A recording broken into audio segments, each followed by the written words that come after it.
Hello everyone. Nice to meet all of you. Ndishimye kubabona mwese. I could say that God has given us a lot of grace to share the word of God every evening. Nabashe kubona ko Imana yaduhaye ubuntu bwinshi ngo dusangire ijambo rya buri mugoroba. So I'm sure that this word of God is working in our hearts strongly. Kandi nizera ko ijambo ry'Imana riri gukorera muri twe n'imbaraga. Whether you feel it or not, the word of God works. Waba ubyiyumvamo utanabyiyumvamo ijambo rye rirakora. So I pray, then we begin. Reka nsenge dutangire. Our Father, we thank you for this evening. Data, turagushimiye umugoroba. We thank you so much because you are always on our side. Turagushimira ko buri gihe uhora mu ruhande rwacu. Father, you know exactly what we need in our lives. Data, uzi ibyo dukeneye byose mu buzima bwacu. So you guide our hearts so that we can receive your choice for us. Rero uyobore imitima yacu kugira ngo twakire amahitamo yawe. So you bless us, you bless our hearts so that we can receive this word of God. Umugisha imitima yacu kugira ngo yakire ijambo ryawe. In the name of Jesus we pray everything. Tusenze mu izina rya Yesu. Amen. Amen. So today we are sharing from the book of Genesis chapter 8 verse 1. Uyu munsi turasoma mu itangiriro ibice 8 umurongo wa 1. We read together the book of Genesis chapter 8 verse 1. Reka dusomere hamwe itangiriro igice cya 8 umurongo wa 1.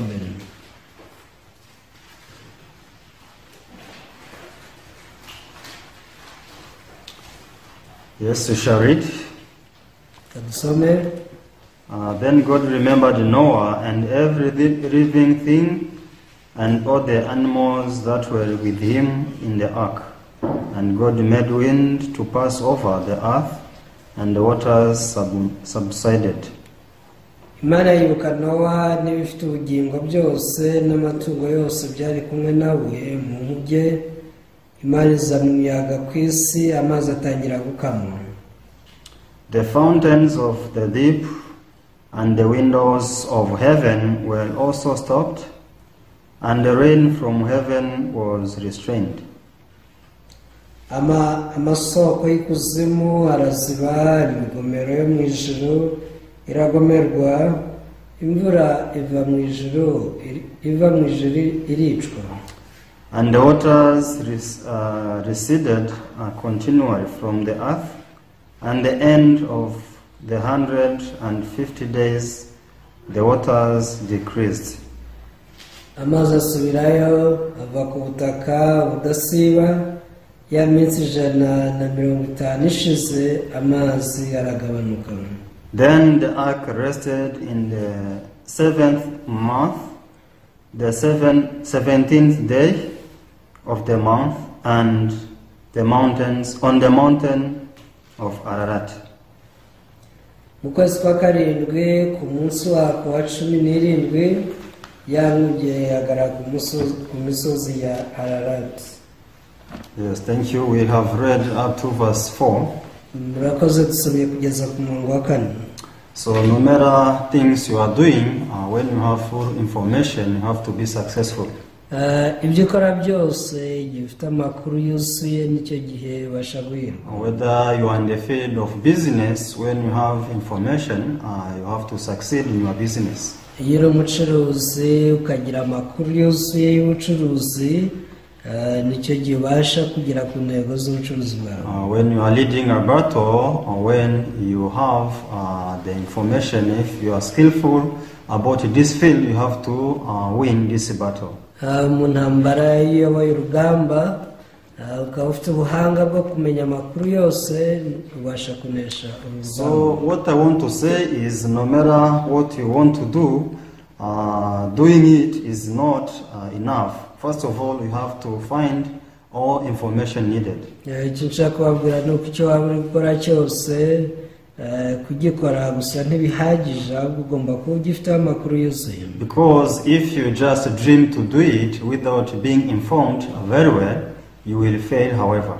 Uramutse urose kugikora gusa ariko ntugira amakuru yuzuye kuri cyo, watsindwa. Some people, they think that since they have money, they can do business very well. Abantu batekereza ko kuba bafite amafaranga bihagije ngo babe bacuruza neza. So many, they go bankrupt because they engage themselves to do business without being skilled in this field. nyamara benshi usanga bahomba kubera ko nta buhanga bwo kubona amakuru y'ubucuruzi. So this is the reason why many people, they try this and fail, they try that and fail.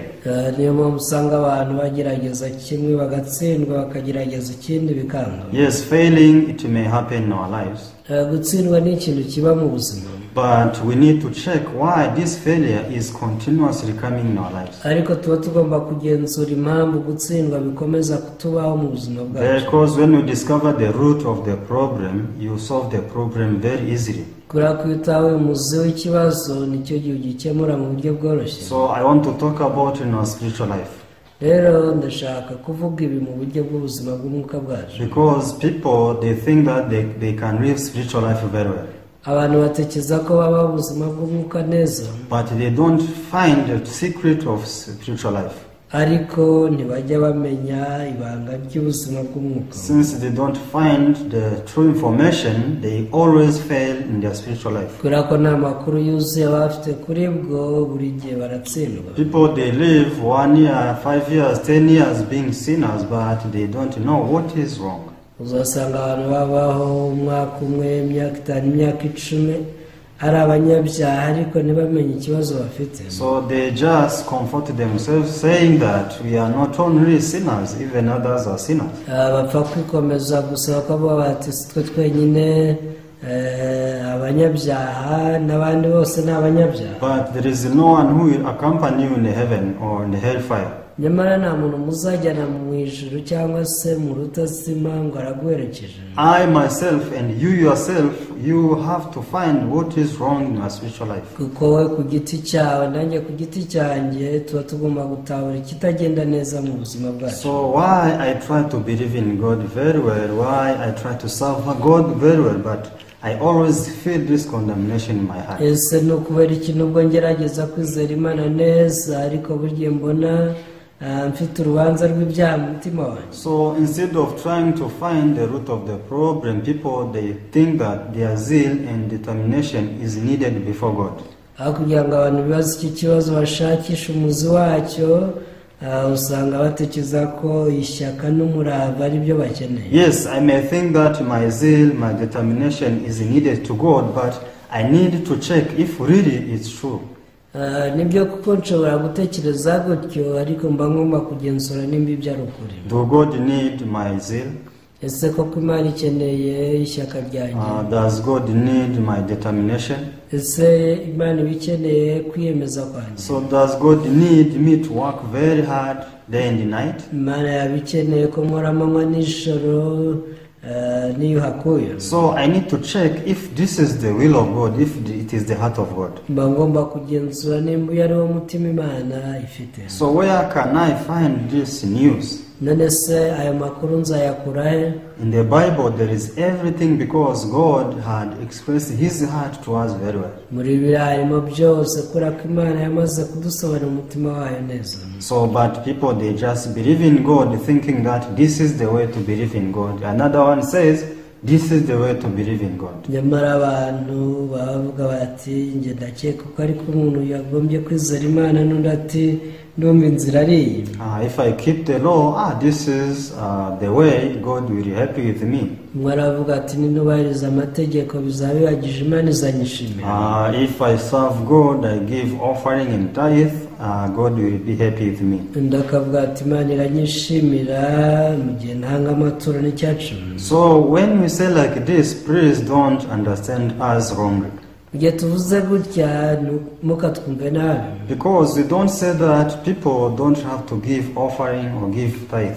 ntabwo tubuza abantu gutanga icyacumi cyangwa amaturo. People, they have to give offering, they have to give tithe to support the work of God. abantu bashobora gutanga icyacumi, bashobora gutanga amaturo kugira ngo akoreshwe mu mirimo y'ubutumwa bwiza. But we have to check in the Bible if we will be accepted when we give offering or tithe. ariko tuba tugomba kugenzura nimba ibyo bintu tubikoze byakwemerwa. Because there might be the basic thing to do in order to be accepted by God. hari ibintu by'ingenzi tuba dukeneye kugira ngo Imana itwemere. So it is not giving offering and tithe, because this is the life of Christian. rero iby'ingenzi si ugutanga icyacumi cyangwa amaturo, kuko ibyo ngibyo ni ibintu bisanzwe mu buzima bw'umukristo. So when we read the book of Acts, we can see that the church was working very hard to support the work of the gospel. Igitabo cy'ibyakozwe n'umwe tubona ko bene data bakoraga cyane kugira ngo bashyigikire imirimo y'ubutumwa bwiza. So many, they could give their land, they could give their possessions to the apostles to support the work of God, to support the church, to preach the gospel. Abenshi bagiye baheba amasambu yabo, abandi bakabaheba ibintu byabo kugira ngo bikoreshwe itorero ribwiriza ubutumwa bwiza. But this was not the way for them to be accepted by God. Nyamara ibi si byo byatumaga Imana ibakira cyangwa Because kwemera. these people, they had realized that how God accepted them already through Jesus Christ. N'abantu bari baramaze gutahura ko Imana yabemeye binyuze muri Kristo Yesu. When they felt the love of God in their hearts, they gave everything they had for the sake of the gospel. Ubwo bumvaga urukundo rwa Yesu Kristo mu mitima yabo, babashije guheba byose ku bw'ubutumwa So bwiza. actually, God, the heart of God, is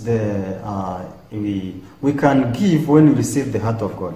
Ubundi rero umutima w'Imana ni uko dushobora gutanga igihe twakiriye umutima w'Imana. So once we receive the heart of God, we can even give more than one tithe. Kubera ko iyo twakiriye umutima uva ku Mana dushaka gutanga n'ibirenze kimwe mu icumi. So even you can give everything we have. N'ibyo ufite byose ushobora kubiheba ukabitanga. So don't think that me giving much offering, giving tithe, this will be the way to be accepted by God. Ariko ntuzatekereze ngo kuba natanga amaturo menshi cyangwa icyacumi cyinshi ni inzira yo kwakirwa n'Imana. Yes, you pray hard, you fast, but don't think that in this way you will be accepted by God. Nibyo uzasenga cyane ukore cyane, ariko ntuzatekereze ko ari byo bituma Imana ikwemera. So we have to check very well, how can God be happy with me? Tugomba kugenzura neza uko Imana ishobora kutunezererwa. So when I read this book of Genesis, ubwo nasomaga mu gihe nsoma iki gitabo cy'Itangiriro, Genesis chapter 6, Itangira ibice bitandatu, starting from verse 12, guhera ku murongo wa 12. we can read this verse. Genesis 6 verse 12. Itangira igice cya gatandatu umurongo wa 12. So God looked up the earth, and indeed it was corrupt, for all flesh had corrupted their way on the earth. Haranditse ngo Imana ireba isi ibona yuko yononekaye, kuko abafite umubiri bose bari bononye ingeso zabo mu isi. And God said to Noah, the end of the flesh has come before me, for the earth is filled with violence through them, and behold, I will destroy them with the earth. Imana ibwira Nowa iti, iherezo ry'abafite umubiri bose rije mu maso yanjye, kuko isi yuzuye urugomo ku bwabo, dore nzabarimburana n'isi. So there is something God wants us to realize. Hari ikintu Imana ishaka ko dutahura. So when God looked upon the earth, there is something He saw. Ubwo Imana yitegerezaga isi, hari ikintu yabonye. So it is that everyone have become corrupt. Yabonye ko abantu bose bononye ingeso zabo. So because of this, God decided to destroy the earth. Ibi byatumye Imana yanzura ko izarimbura isi. So people, they think that in the time of Noah, some people were good, others were bad. Abantu bamwe batekereza ko mu gihe cya Nowa bamwe bari beza abandi ari babi.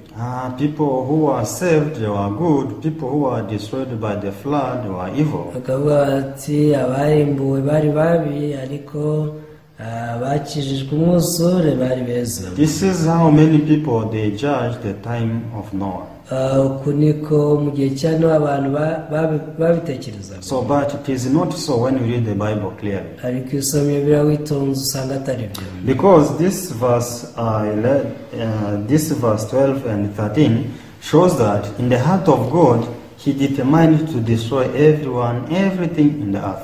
Uyu murongo wa 12 wa 13 ugaragaza ko Imana yiyemeje kurimbura abantu bose na buri kintu cyose gifite umubiri. So it means everything the eyes of God was that it was so evil. bivuze ko ibintu byose mu maso y'Imana byari bihindanye, byari bibi. So if people know that, this is the way we are, how can they try to please God by doing good deeds? ese abantu bamenya ko ari uko bimeze, ni gute bari kugerageza gukora ibyiza ngo banezeze Imana? So they had to ask themselves this question in their hearts. bari bakeneye kwibaza iki kibazo mu mitima yabo. So if so, what shall we do?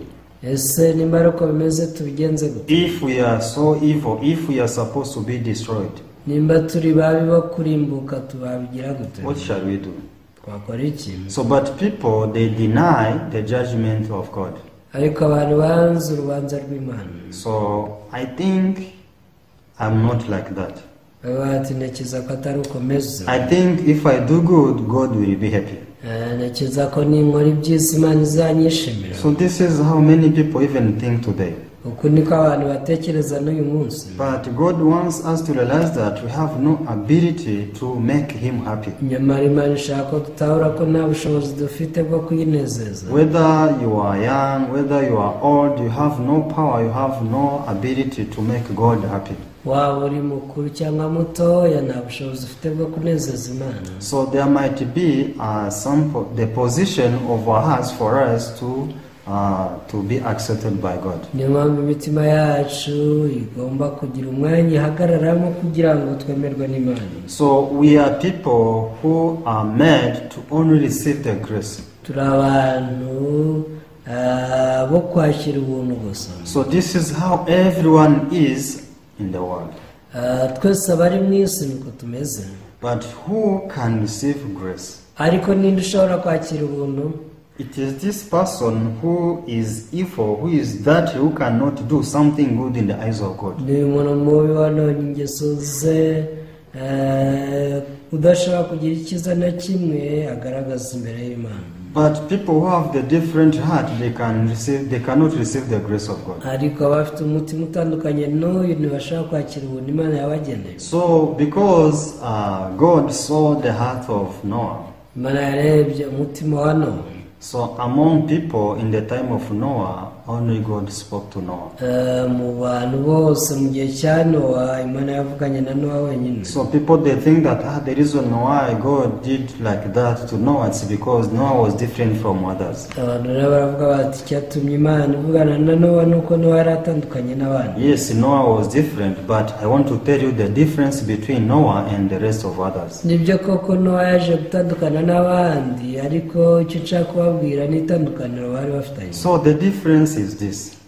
hagati yabo hari iri tandukaniro. Everybody in the time of Noah was so evil and so that in the eyes of God. abantu bose mu gihe cya Nowa bari bahindanye mu maso y'Imana. Even Noah and his family were so dirty. na Nowa nuko n'umuryango we nuko bari So bameze. everybody was worthy to be destroyed by God. bose bari aho kurimburwa n'Imana. But Noah was able to accept this. ariko Nowa ibi yaje kubyakira. But the rest of others couldn't compromise with this judgment of God. nubwo Nowa yemeye urubanza rw'Imana, abandi bose basigaye nta n'umwe wabyemeye. So when God saw the position of the heart of Noah in this way, God was so happy to know. ubwo Imana yabonaga umutima wa Nowa kugiye mu mwanya ishaka, yaranezerewe. So I will tell you the reason why Noah accepted his evilness. ndiwabwira impamvu Nowa yemeye ububi bwe. So when God told him to make the ark, Noah did it happily and joyfully. Imana imubwiye kubaza mu gihe yabikoze yishimye kandi anezerewe. So he made ark more than 100 years, but Noah didn't get tired. nubwo yabaje mu gihe imyaka irenga 300, ariko ntiyigeze ananirwa. So why? kubera iki? It's because he could see that only the ark is my salvation.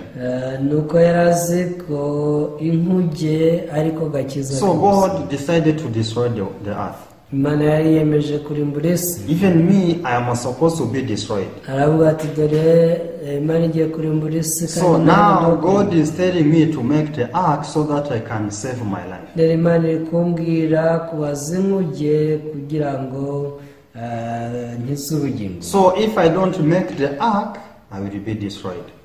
n'intabazi y'inkuge nakabuza nzarimo because I'm so evil and so dirty in his eyes. kubera ko ndi umuntu muhindanye mu maso y'Imana. But now he's showing me the way of salvation. ariko dore Imana inyeretse inzira y'agakiza. So because of this, Noah did this work joyfully and happily. ibi byatumye nawe babikora n'umutima ushima unezerewe. This shows that Noah had admitted his evilness and how dirty he was. iki nicyo cyerekana ko Nowa yari yemeye ububi bwe n'uburyo yanduye. If Noah could not have received the judgment of God, iyo Nowa ataremeye urubanza rw'Imana, Noah was supposed to say like this: Nowa yari kuvuga ati, why do I have to make the ark? kubera iki ngomba kubaza inkuge? What is going to happen? ubundi si kizaba ni iki? No, I will not be destroyed.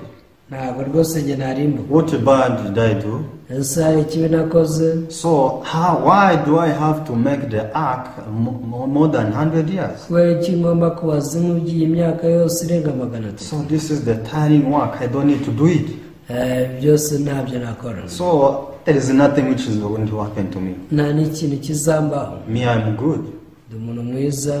Maybe others will be destroyed, but no, not me. wenda abandi Imana izabarimbura ariko si njyewe. So if Noah could have not received the judgment of God, how evil he is and dirty, this is what Noah would have said. iyo Nowa yarakiriye atarakiriye ibyo Imana yavuze, uku niko yari kuvuga. But Noah admitted the judgment of God. Me, Noah, I'm so evil and I'm dirty in the eyes of God. gusa Nowa yemeye kwakira urubanza rw'Imana, aravuga ati ndi umuntu mubi, ndi umuntu wo kurimbuka. What I only need is to be destroyed, however. rero ikintu nkwiriye ni kimwe no kurimbuka. So God was so happy.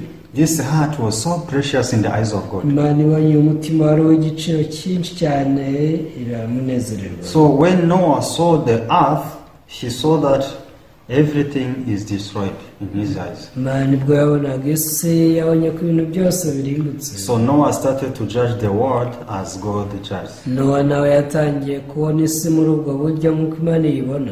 I have the house. This house is very good. akavuga ati inzu ni nziza, But however, soon the flood is coming. ariko dore umwuzure ugiye kwirengera. So everything is going to be taken by the flood. ibi byose umwuzure uzabitwara. I have the cattle. dore mfite imikumbi. But this is useless because very soon the flood is coming to take everything. ariko nayo ntacyo kivuze kubera ko vuba cyane umwuzure uzayitwara. So I have the possession. mfite imitungo myinshi. So what can I do with everything? ese nzayimaze iki? So it's useless nayo ntacyo kimariye. because in the time of the flood this will not save me. kubera ko umwuzure ibi byose nta na kimwe kizankiza. So because of this allowed him to only focus on the ark. iki nicyo cyamuteye kwibanda ku kubaza inkuge gusa. But when we read the Bible, ariko iyo usomye Bibiliya we see that others were drinking, were marrying, they are joyful. tubona ngo abandi bararyaga binywera, barongora banarongorwa bishimye. So let me ask you, kambabaza, if someone tells you that tomorrow you will die, murakubwiye ko ejo uzapfa, what can you do? wakora iki?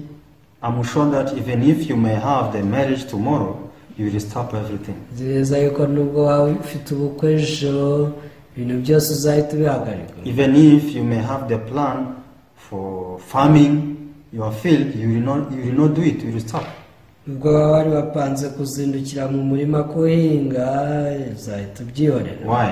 kubera iki? Because immediately since the death has entered your heart, you are already dead. kubera ko urupfu rukinjira mu mutima wawe wamaze gupfa. So from that moment you will be discouraged to do anything because you are no longer seeing your future. icyo gihe ntabwo uba ukibona ejo hawe, niyo mpamvu uhita ucika intege. But when we read the Bible, we see that people they are drinking, they are marrying, they are enjoying. ariko iyo dusomye Bibiliya tubona ko abantu bari barimo binywera, barya bishimisha. So the reason why people were living like this, cyatumaga abantu biberaho gutya, it is because they didn't accept the judgment of God that the flood is coming to destroy everyone. nuko batigeze bemera urubanza Imana yari yaciye ko umwuzure ugiye kubarimbura. So that is the reason why God was so happy with the heart of Noah to accept the judgment of God. nicyo cyatumye Imana yishimira umutima wa Nowa wari wemeye urubanza rwayo. So when Noah was fearful because of death, nubwo yatinyaga kurimbuka, when death entered the heart of Noah, ubwo urupfu rwamwinjiragamo, when Noah was trembling, ubwo yari arimo atitira, when he had no way, ubwo yabonaga nta nzira asigaranye, that is when God approached to him. icyo gihe Imana yamwegereye. You Noah, ubwo iti Nowa, go and make the ark in the tree of gopher, genda wibarize inkuge mu giti cya gofero, because in the time of flood you will enter into the ark. umwuzure ubwo uzaza uzinjire mu iyo nkuge, I will save you in this way. nanjye nzagukiza muri ubwo buryo. So when Noah heard this news, this was very good news to him. Nowa acyumviye inkuru, yari inkuru nziza cyane kuri we. So that is when he sacrificed all his life to make this ark. niyo mpamvu ubuzima bwe bwose yahise abuhebera kubaza iyi nkuge. So when we read the Bible in the book of Luke chapter 4, muri Luka igice cya 4, let's read there. dusome umurongo. Luke chapter 4 verse 24. Luka igice cya 4 umurongo wa 24.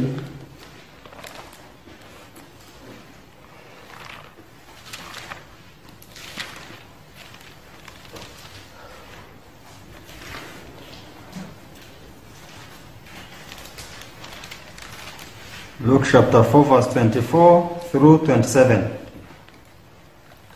Luka igice cya 4 umurongo wa 24 kugera wa 22. Then he said, assuredly I say to you, no prophet is accepted in his own country. arababwira ati ndababwira kuri yuko ari nta muhanuzi wemerwa iwabo. But I tell you truly, many widows were in Israel in the days of Elijah, when the heaven was shut up 3 years and 6 months, and there was a great famine throughout all the land. ariko ndababwira ukuri yuko hariho abapfakazi benshi mu Bisirayeli mu gihe cya Eliya, ubwo ijuru ryakingwaga imyaka 3 n'amezi 6, inzara nyinshi igatera mu gihugu cyose. But no one of them was Elijah sent except to the Zarephath in the region of Sidon, to a woman who was a widow. nyamara Eliya ntiyatumwa kuri umwe muri bo, ahubwo atumwa ku mugore w'umupfakazi w'i Sarefati mu gihugu cy'i Sidoni. And many lepers were in Israel in the time of Elisha the prophet, and no one of them was cleansed except Naaman the Syrian.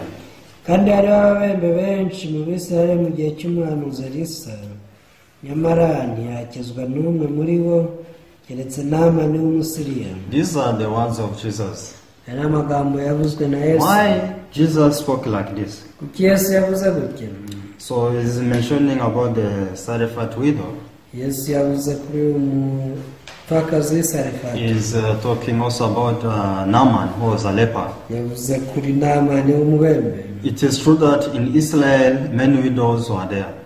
nibyo koko mu gihe cya Eliya mu Bisirayeli hari ababembe. But you can see that the word of God came to this Sarephat widow. ariko ijambo ry'Imana ryaje risanga uyu mupfakazi w'i Sarefati. Why? kuki? See, because the heart of this Sarephat widow was so precious in the eyes of God. nuko umutima w'uyu mupfakazi wari umutima w'igiciro mu maso Her heart was so broken in the eyes of God. umutima wari waramenetse ushenjagure imbere y'Imana. God likes such heart, Imana ikunda umutima nk'uwo, because this is only the heart to receive the word of God. uyu ni umutima wakira ijambo ry'Imana. So many widows were suffering in Israel. abapfakazi benshi rwose bari bafite inzara muri icyo gihe, But even though many widows were suffering, but their hearts were still hardened. ariko imitima yabo yari ikinangiwe. But the heart of this Sarephat widow was broken to God. ariko umutima w'uyu mupfakazi w'i Sarefati wari washenjaguwe imbere y'Imana. How can we know? twabimenya gute? When Elijah arose on her gate, ubwo yageraga ku irembo rye, he found her collecting some woods to prepare her last meal with her son. yamusanze atoragura udukwi ngo ategure ifunguro rye rya nyuma. So the word of Elijah was not understandable in her eyes. ijambo Eliya yamubwiye ntiryumvikanaga mu matwi ye. Even though this was her last meal, nubwo ari ifunguro ry'umunsi umwe yasigaranye, because after this meal she was ready to die. yarazi ko ari burya iryo funguro hanyuma akipfira. I can see that the death was in the heart of this widow. mbasha kubona ko uyu mugore yari yamaze kwakira urupfu mu mutima we. So when Elijah arose, he spoke the word of God, which was irrelevant to the thoughts of this widow. ubwo Eliya yahageraga yamubwiye amagambo ahabanye cyane n'ibyo uyu mubyeyi yatekerezaga. So Elijah told her, yes, I know you are going to prepare the last meal and your son in die, but you go and prepare fast for me. yaravuze ati ndabizi ko ifunguro ufite ari iryo ugiye gutegura rya nyuma mukarirya n'umuhungu wawe mukipfira, ariko genda ubanze unkorereho akanya nkarye. So because of this message from Elijah, she was supposed to be confused. ubundi ubutumwa yaramubwiye Eliya bwari gutuma acanganyikirwa. She was supposed to think to have many kind of thoughts. akagize intekerezo nyinshi cyane. She was supposed to be stressed by her thoughts. ibitekerezo bye byakagombye kumureba. But since the heart of this widow was broken, she was able to accept the word of the servant of ariko God. kubera ko umutima w'umupfakazi wari waramenetse yabashe kwemera amagambo. This is how this widow was able to overcome death. uku niko yabashe kurenga urupfu. She was able to overcome the famine. yabashe kunesha inzara yari iriho. This is how salvation came in the house of this widow. uku niko agakiza kinjiye mu rugo rw'uyu mupfakazi. How about Naaman? nawe se Namani. Naaman was captain, but he was a leper. Namani yari umugabo mukuru w'ingabo ariko ari umubembe. So when the word of God, when the word of the servant of God came to him, ubwo ijambo ry'Imana ryageraga kuri we, he forsook everything he had, ibintu byose yarabihebye. the honor, icyubahiro cye, respect. kubahwa. So he was able to put down everything and only choose the word of the servant of God. ibyo byose yabishyize hasi kugira ngo ahure n'umugaragu w'Imana. I can see that death was already in the heart of Naaman. mbasha kubona ko urupfu nawe rwari rwaramutashye mu mutima wa Namani. The heart of Naaman was able to be broken before the servant of God. umutima wa Namani wabashe kumenekera imbere y'umugaragu w'Imana. So even though many lepers were in Israel, but only Naaman received the grace. nubwo icyo gihe hari ababembe benshi muri Isirayeli, ariko Namani w'umusiriya niwe wakiriye ubuntu. So even in the time of Noah, we can see many Noahs. no mu gihe cya Nowa hari ba Nowa benshi. So because everybody was sentenced to die, kubera ko bose bari bakatiwe urwo gupfa, but only Noah was able to receive the word of God. gusa Nowa niwe wabashe kwakirira ijambo ry'Imana. Was able to receive the grace of God because the heart of Noah was broken in the eyes of God. kubera ko umutima wari ushenjaguwe imbere y'Imana yabashe kwakira ubuntu bw'Imana. Because God says, I like the broken heart. Imana yaravuze ngo umutima ushenjaguwe ndawukunda, So I will not despise it. sinzawusuzugura. So likewise in this time, it's no different. rero n'ubu ngubu bitandukanye. So many people they only want to do what they want. abenshi baba bashaka gukora ibyo bashaka gusa. So today, as God prepared the ark in the time of Noah, even today we have the ark, who is Jesus Christ. nuko Imana yateguriye inkuge aho igihe cya Nowa, natwe ubu yaduteguriye inkuge ariyo Yesu. But who can receive grace as Noah received grace? ase ninde wakwakira ubuntu nk'uko Nowa yabwakiriye? People whose heart are like Noah's heart. abantu bafite umutima nk'uwa Nowa muri iki gihe nibo bakwakira People ubuntu. whose heart are broken. abantu bafite imitima imenetse ishenjaguwe. People who realize that, sure, I have nothing to do. abantu batahura bati nta kintu nabasha gukora mu maso y'Imana. God said, I was sentenced to die. kubera ko Imana yavuze ko nari umuntu wakatiwe urwo gupfa. So I'm dirty, I'm evil, I have nothing to do good. ndi umuntu mubi, nta cyiza nshobora gukora. I lived so many years thinking that I can please God, but today I realize that, sure, I cannot please God. nabaye imyaka myinshi ntekereza ko nanezeza Imana, ariko uyu munsi ntahuye ko bitanshobokera. So as God showed Noah the ark, this is the way these people, God is showing them Jesus Christ. Nk'uko Imana yeretse Nowa inkuge yo gukiriramo, uku niko Imana iri kwereka abantu hose inzira yo gukira. Because Jesus died for our sins. Kubera ko Yesu yapfiriye ibyaha byacu. So people who enter into Jesus, abinjiye muri Yesu bose there is no judgment. nta rubanza, They are not condemned. ntabwo rwose bayiciriweho iteka na gato. They are righteous in the eyes of God. abo bari abakiranutsi mu maso y'Imana. They are righteous not because they performed well, ni abakiranutsi atari uko birinze gukora ibibi bagakora but they are ibyiza. righteous because they are into the ark, into Jesus. ni abakiranutsi ko bamaze kwinjira muri Yesu. Because into Jesus there is no sin. kubera ko muri Yesu nta cyaha kibamo. So when we read the book of Romans chapter 8, igihe usomye Abaroma igice cya 8, yes,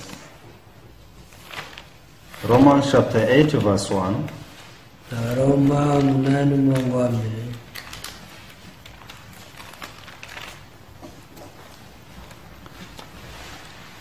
therefore, there is therefore no condemnation to those who are in Christ Jesus, who do not walk according to the flesh, but according to the Spirit. nuko rero none abari muri Kristo Yesu nta teka bazacirwaho.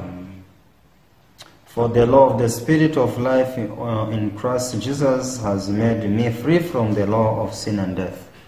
itegeko ry'umwuka w'ubugingo bwo muri Kristo Yesu ryambatuye ububata bw'itegeko ry'ibyaha n'urupfu. So Bible is clearly telling us that there is no judgment to those who are in Christ Jesus. Bibiri iratwerura ko nta rubanza nta kwiciraho iteka ku bari muri Kristo Yesu. So this is only our salvation God reserved for us. aka niko gakiza Imana yaduteganyirije. So people who have the other ways they made themselves, these ways cannot save them. nyamara bafite izindi nzira bahimbye, iyi nzira ntabwo ishobora kubakiza. So only people who realize how failure they can enter into Jesus. abatawe ko batsinzwe bonyine ntibabasha kwinjira muri Yesu. So when we enter into Jesus, God keeps taking care of us. iyo twinjiye muri Yesu, Imana nayo ikomeza kutwitaho. So we are not the keeper of our salvation. ntabwo ari twebwe rero abo kurinda agakiza twahawe. God kept the ark, and the ark was not taken by the flood. Imana niyo yarinze inkuge, kandi inkuge ntiyigeze itwarwa n'umwuzure na gato. There is no one who died inside of the ark. abari mu nkuge nta n'umwe wigeze yicwa In the cyangwa se ark there is no famine. nta nzara yabaye mu nkuge. In the ark there is no sickness. mu nkuge nta warwaye. In the ark there is only joy and peace. mu nkuge abantu bari bafite amahoro n'ibyishimo gusa. So likewise when we are in Jesus, rero iyo turi muri Yesu we are peaceful, tuba dufite amahoro, we have no condemnation, nta rubanza tuba dufite, there is no fear, nta bwoba. we only have hope and joy. icyo tuba dufite n'ibyiringiro kandi twishimye. I hope everyone realizes how failure we were, niringiye ko mwese mwatahura ko mwatsinzwe, so that you can enter into Christ, who is our ark today. kugira ngo twinjire mu nkuge ariyo Yesu Kristo, ariyo twahawe ngubu. So we don't need to struggle, ntabwo dukeneye guhatana, because Jesus has made everyone justified. Yesu yamaze kudutsindishiriza twese. But people who don't have the heart of Noah, the heart which are like the heart of Noah, cannot accept the word of God. ariko abadafite umutima nk'uwa Nowa ntibashobora kwemera ijambo ry'Imana. So when the heart of Noah, when he saw the heart of Noah that was broken, he called him righteous. ubwo Imana yabonaga ko umutima wa Nowa ushenjaguwe, yaravuze ati wowe uri umukiranutsi. Noah, you are righteous. Nowa uri umukiranutsi, You can no longer be destroyed. ntabwo rwose ukirimbutse. So this is the ark, it is your salvation. dore inkuge ni kubera agakiza. So likewise when we admit our weakness, Iyo how twe- failure we are, natwe twemeye intege nke zacu ko twatsinzwe. God calls us righteous by the grace, by the crucifixion of Jesus Christ. Imana iravuga iti muri abakiranutse muratunganye kubera kubambwa kwa Yesu Kristo. I have no blemish in my eyes because of my son Jesus. Nta ntege n'imwe mufite mu maso yanjye kubera umwana wanjye Yesu Kristo. So I hope that you stop struggling, you stop toiling day and night. Niringiye ko wahagarika kwiyuhakuya amanywa n'ijoro. You check if your heart is in the position to receive the grace of God. Ugenzure ku mutima wawe uri mu mwanya wo kwakira ubuntu Imana yakugeneye. So this is the will of God towards us. Ubu ni bwo bushake Imana ifite. So thank you so much. Ndabashimiye. I will end up by here. Ndasoreza hano. So let me pray. Reka nsenga. Our Father, we thank you for this evening. Data, tubishimiye umugoroba. We thank you for this message you have given us. Tubishimiye ubutumwa uduhaye. Father, what you want is not for us to toil day and night. Data, icyo dushaka si uko twiyuhakuya amanywa n'ijoro. So what you want to us is to admit our weakness. Ahubwo ni uko twemera intege nke zacu. So that we can be justified by your grace. Kugira ngo dutsindishirizwe n'ubuntu bwawe. So I hope you lead our hearts in this position. Niringiye ko wayobora imitima yacu muri uyu mwanya. In the name of Jesus we pray everything. Dusenze byose mu izina rya Yesu. Amen. Amen. See you next time. Tuzasubira ubutaha.